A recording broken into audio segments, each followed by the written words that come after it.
Welcome everyone, and welcome back to the Coach Approach with your coach Blaker, the Black Baker. Don't you forget it. If you forget it, I'll come after you. Now we're going to be going over the patch patch 9.23 patch notes. This is preseason. This isn't actually season 10 yet, but from here on out, I will be going over patch notes with you guys every single patch. Only Rift patch though, not TFT, just some of this Rift patch, so we can go ahead and approach it like a coach.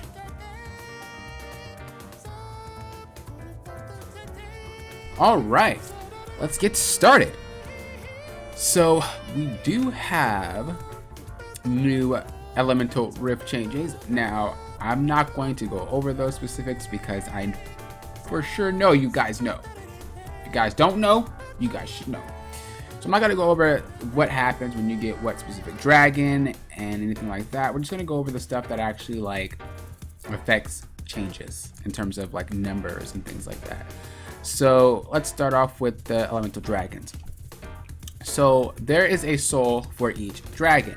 How this works is a specific player or a specific team has to get at least 4 dragons. Now, every dragon that spawns is unique until third after. So in this instance, let's say Cloud Dragon pops up, right? That means Cloud Dragon is not going to be one of the next two. So then let's say Inferno comes up. All right, so now neither Cloud or Inferno is coming up next. Now when Mountain comes up, it's always the third one. When Mountain comes up, then that means that the Rift is going to be taken over by the Mountain, and they're going to spawn 3 Mountain Dragons right after each other. So there's going to be that Mountain that turns the Rift, and then there's going to be another Mountain, and then another Mountain. And if you can manage to secure 4 dragons, then you can get the soul of which that mountain would be. So every third dragon is the soul of the map, okay? Which basically means if you get that 4th dragon, it's going to complete the soul. 4 dragons makes the soul. So if ocean's the soul, well, the map is going to turn into the ocean, right? And that is going to be the bonus you're going to get, the bonus attribute you're going to get. Same thing for all 4 of the other dragons now. So every 3 seconds, your next basic attack or ability on an enemy champion unit, the enemy unit triggers a small explosion, dealing 90 plus, as you see the ratios here, damage to the target and nearby enemies. So that is one of the souls. So let's say Ocean comes up, then Mountain comes up, and then Inferno comes up. The map will change to the Inferno setting. And if you can manage to get 4 dragons, so that'd be this Inferno and then the next Inferno, you will be able to have the soul. You have to have 4 dragons to have the soul. You will see on your HUD display 4 dots pretty much, and those are the dragons that you need. Mountain. After not taking damage for 5 seconds, gain a shield for 225 damage. And then as you see the stats here, bonus attack, ability, and health. So both of these dragons scale off of health, damage, and AP. So AD, AP, and then health. Really important to remember that. Next one is dealing damage to enemies heals you for 180 plus this ability. Once again, scales off of HP, AD, and AP. Restores 90 mana over 3 seconds. That scales off of your maximum mana. Some champions build maximum mana, some don't. Damage to minions or monsters regenerates with 30% effectiveness. So you'll be doing the same thing, but to minions and monsters, you're only doing it at a 30% rather than 100%. Alright? In the Cloud one, passively gain 10% increased movement speed. After casting your ultimate, gain an additional 30% movement speed for 3 seconds. Now, I've had multiple Cloud Dragons, and if you have multiple, these are actually upped more. Their flat is up. So this one says 30. Well, if you get another one, it's 40. Just to kind of go back to like the old way Summoner's Rift was, dragons having multiple dragons give you bonus potential. And I'm pretty sure they'll go over it right here. Oh, this is where we're going. Okay. So as you see, plus 5, 10, 15, 20% attack and ability power. Attack damage ability power. For Mountain, same exact thing. 8, 16, 24, 32. Magic resist. Okay. The next one coming up is Ocean. Once again, 5, 10, 15, 20, based on what dragon. And then same thing for here, 10, 20, 30, 40. Ultimate cooldown, and then ignoring the cap. So I'm unclear if there are 4 dragons or not.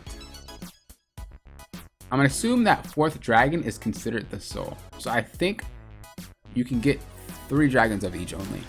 And that 4th dragon is technically the soul. So let's say ocean comes. You get ocean, you get cloud. Then mountain comes, and the soul is mountain. You get mountain, plus you got the soul too. So that's mountain plus soul. And you get one more mountain, that's 3. And you get another mountain, that's 4. And then you have 3 plus that soul, which then equals 4. I think that's how it works. I have yet to see 4 of the same dragons. The games don't really go that long anyway. Elemental Drake mechanics. Okay, so here it is. It used to be random. The first 3 drakes are now always 3 unique elements. All subsequent drakes will be the same element as the 3rd drake, as we just said. Drake spawning window is different now. So it's 5 at the initial, then 5 minutes for more respawn until one of the team has slain 4 dragons. I'll just call them dragons and not drakes. It feels weird. So this means that, say I have ocean, and then their team has mountain, and then we get cloud, and cloud is the soul, but then they get the cloud, right? Then we need the cloud too, right? And so we can get cloud, and then after that you can only get those 3. So then there's no more clouds after those 3. So we have 2 clouds, they have 1 cloud, so we can't get technically 4 clouds. I hope that made sense. So that means that each team can essentially just have 3 of each. So that means I can have maybe cloud, mountain, cloud. They will have cloud, inferno, mountain, right?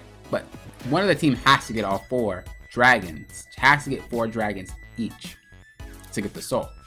So if our team gets 4 dragons first, they can't get the soul anymore, no matter what. That's pretty much how it goes. So essentially, I guess 8 dragons can spawn in one game. I guess.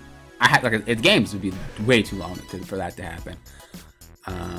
So Elder Dragon really only spawns if it's past 30 minutes and if you actually have 4 dragons slain on one of the teams. Alright, so I'm not going to go over what was removed. The burn damage is still there though, 90 to 270 true damage burn over 3 seconds.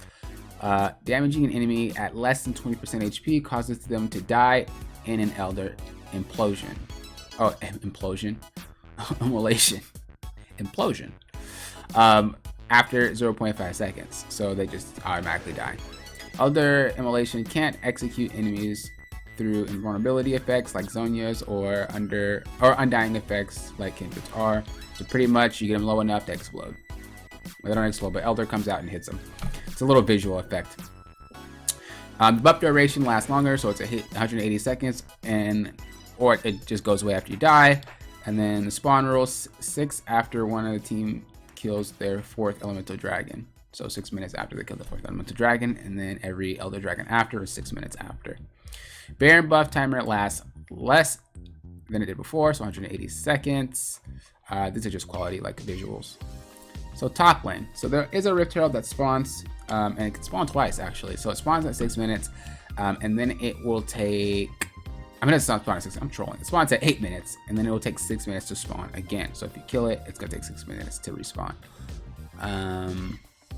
It's a lot weaker. I'm not gonna go into the stats here, but it's a lot weaker than what it was before. So if it crashes to a tower, it's gonna take damage to itself. 66 actually right here. 66% damage is the self damage when it used to be 25. So it's definitely a lot weaker, easier to execute. It's not as broken as it sounds. Alright, so minion EXP. So solo laners actually get more EXP now than they did before, while bot laners get less. So the solo laners are kind of where it's at.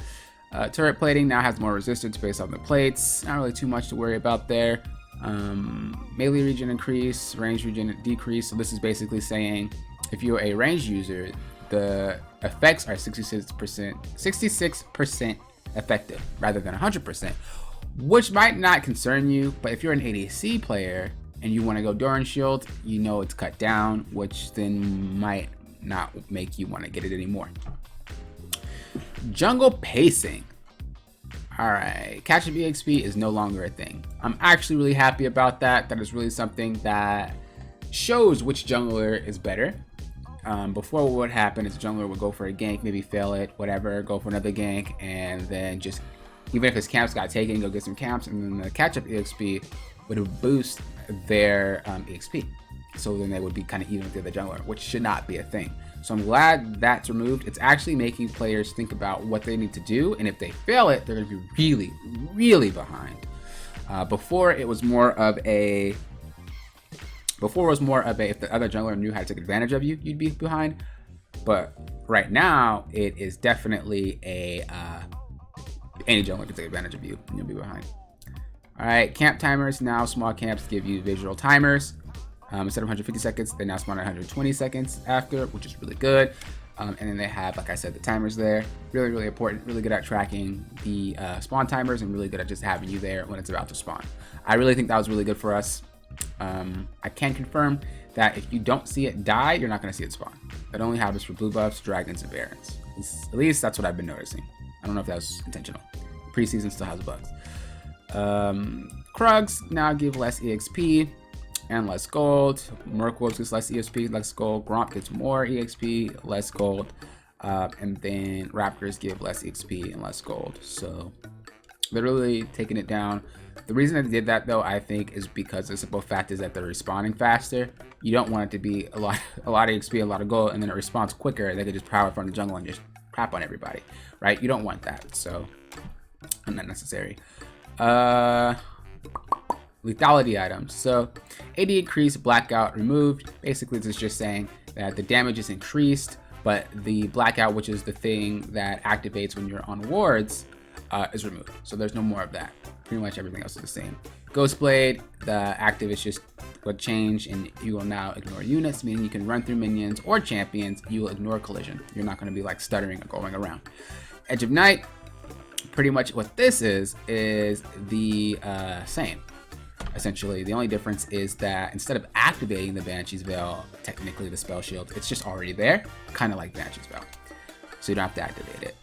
Lethality is down a little bit, attack damage is down a little bit, gold's down a little bit, health is up a little bit. I don't really think it's too much. People don't usually rush this item anyway, so. Sanguine Blade. So I actually got a chance to test this, and it's nasty. I'm not really a fan of it. It's too good is what I'm saying. I think they need to rework it some more, or maybe just nerf it. The thing is, you get way too much attack speed and way too much lethality for being alone. Obviously, it goes away when there's more people around, so it's not that great, and it encourages you to pick off people. But if you can manage to do it, you're pretty much gonna just one-shot them, especially if you're bad. So I don't know, it's really strong and it allows you to clear your camps a lot quicker. So like I said, I'm on the fence on it. I'm on the fence. Good item though, nonetheless, just on the fence on how balanced it is. Umbral Glaive, not sure if this is actually a good item or not. Pretty much it does the same thing that Duskblade did, which is just black out and show you where all the wards are. You get 50 damage, so lethality and 10% cooldown reduction. I think that's just kind of another good item for like another lethality, just to kind of stack your lethality pretty much. Your next damage spell no longer deals 40 bonus physical damage after you kill an enemy. I think it was a necessary nerf. Alright, what we got now is more support items. So just the gist of this pretty much is you do not need to pay to upgrade your support item. Your support item just already upgrades by itself. Now for the anti-poaching, pretty much if you start CSing, you get penalized for it and you're going to receive less gold. Pretty much kind of similar as the junglers that don't complete their item and just CS. Eventually they lose out on their gold. Spell Thief's Edge line. Alright. Pretty much what it is damaging spells and attacks against champions or buildings grant 15 gold. Gain a charge every 10 seconds up to 3 charges. So you can hold 3 charges and each charge gives you 15 gold based on what you're auto attacking.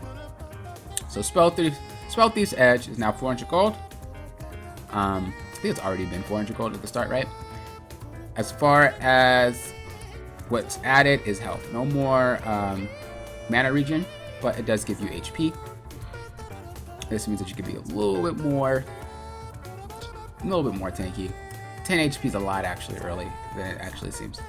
And then You have less ability power, not too much in my opinion. It's whatever. You get 70 HP after upgrades. You get 3 gold per whatchamacallit, 3 gold per 10 seconds instead of 2. And more ability power the third time it upgrades, 150 HP instead of 200. Still makes you pretty tanky.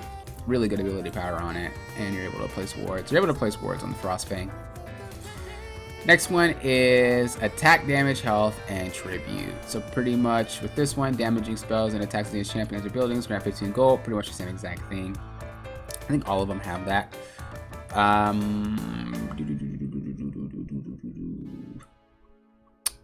After it upgrades, you get 10 damage, 70 health, and then you get 3 gold per 10 seconds. And upgraded the third time, 35 damage. This is more for like the Senna supports and things like that.